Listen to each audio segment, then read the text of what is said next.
Nature is a strange and beautiful place.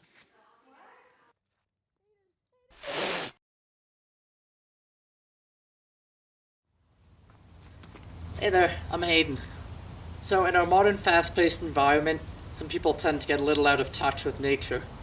This is an experimental interface I've developed for the Alberta Wilderness Association that with the ultimate goal of helping people interact positively with nature with the use of modern technology and activity theory. In activity theory, a community of people utilize tools to interact with the environment to create a common object. This brings us to the Natural Alberta Interface project, which is a fully immersive natural environment in a virtual interface built entirely off community contributions and modern mobile technology and tools. This interface encourages contribution through prolonged positive involvement with our natural environment in Alberta. So this is going to take us to part 1 of the mobile interface. So here's our start menu. We've got how to use, manual upload, and quick start. We're going to hit quick start, and it's going to take us to a map to the closest location. Now you can pick the other locations off this map if you want, but this is the closest one to us, and it gives us directions here. We've reached the precise photo location as indicated by the map.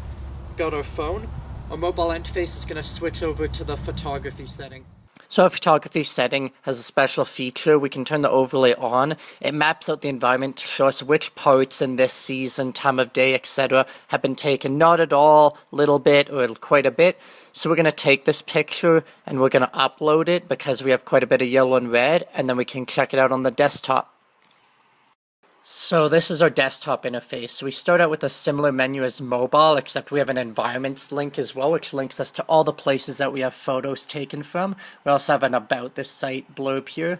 And at quick start.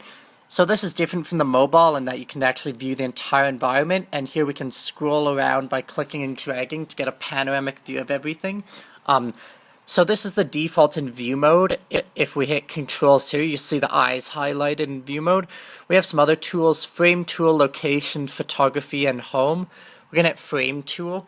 So here we can just change the whole scene out. So we can select summer and it'll change it to a series of frames from a summer scene. Then we can select a specific area right here. So click and drag, and then we can pick a random frame from winter that best fits that space. If we select it again, instead of picking that, we can go to Browse Frames and we can manually search and find a specific frame to fit that area that we want to use. So here we're going to hit Seasons, going to go to Winter and select a different winter.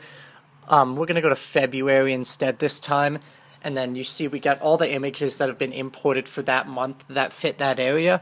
So we're going to click this one and we get all the info from it.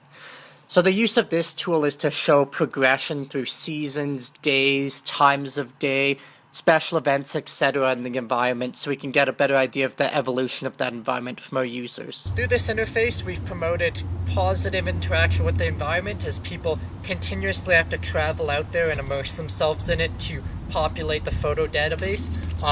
And then along with that, secondarily, we've developed a large database of photos from different seasons, times of day, maybe special events, etc. over the years, allowing us to view these photos and get a sense of the environment as it changes over time and educate ourselves about the changing Alberta wilderness so we can better prepare ourselves for future changes and better positively affect and help this environment.